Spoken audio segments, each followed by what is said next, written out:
S Jaishankar इस वक्त बोल रहे हैं। The October 21 agreement comes in the wake of the earlier ones. It completes the first phase of what we had agreed to in Moscow in September 2020. As members are aware, there is a long history of frictions, transgressions, and face-offs in several sectors of the India-China border. This goes back to Bara Hoti from 1954, to Longju in 1959, to Sumdurongchu from 1986-1995, and Depsang in 2013, amongst others. In the past, earlier governments have agreed to a range of steps to diffuse situations that have arisen at different times, including offers on our side to create demilitarized zones, limited non-patrolling zones, relocation or withdrawal of posts, disengagement of troops, and dismantlement of structures.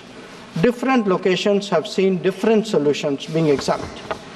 Where the October 21 understanding is concerned, our objective has been to ensure patrolling as in the past to the relevant patrolling points, as well as resumption of grazing by our civilians as per long-standing practice. This is indeed what we have agreed upon in regard to Depsang and Demchok. In a few other places where friction occurred in 2020, steps of a temporary and limited nature were worked out based on local conditions to obviate the possibility of further friction. This, I must stress, applies to both sides and can be revisited as the situation demands. In that sense, our stance has been resolute and firm and serves our national interests fully. The ensuring of our national security in this manner is the result of cumulative and coordinated endeavors of many parts of the government, obviously centered around our defense and security forces.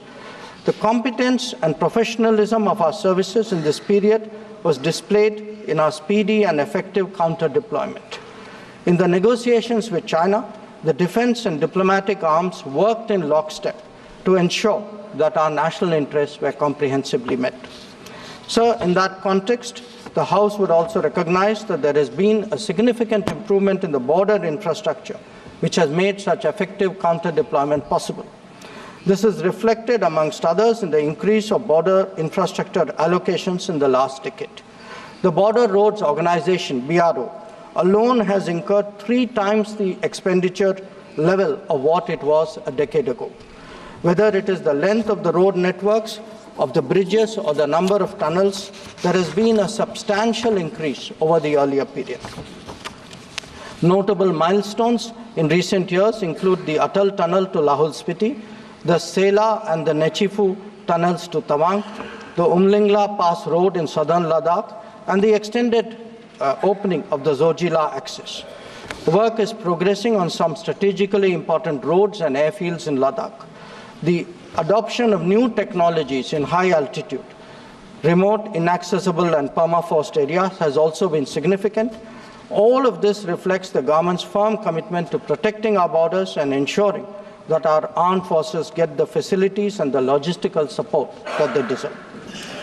Finally, sir, let me share with honorable members our expectation regarding the direction of our ties with China in the near future. Our relationship had progressed in many domains, but was obviously negatively affected by recent events. We are clear that the maintenance of peace and tranquility in border areas is a prerequisite for the development of our ties. In the coming days, we will be discussing both de-escalation as well as effective management of our activities in the border areas. The conclusion of the disengagement phase now allows us to consider other aspects of our bilateral engagement in a calibrated manner, keeping our national security interests first and foremost. In my recent meeting with Foreign Minister Wang Yi, we reached an understanding that the special representatives and the Foreign Secretary level mechanisms will be convening soon. I thank you, sir, and the honourable members for their attention, and I am confident that the government has the full support in addressing the complexities of this important issue.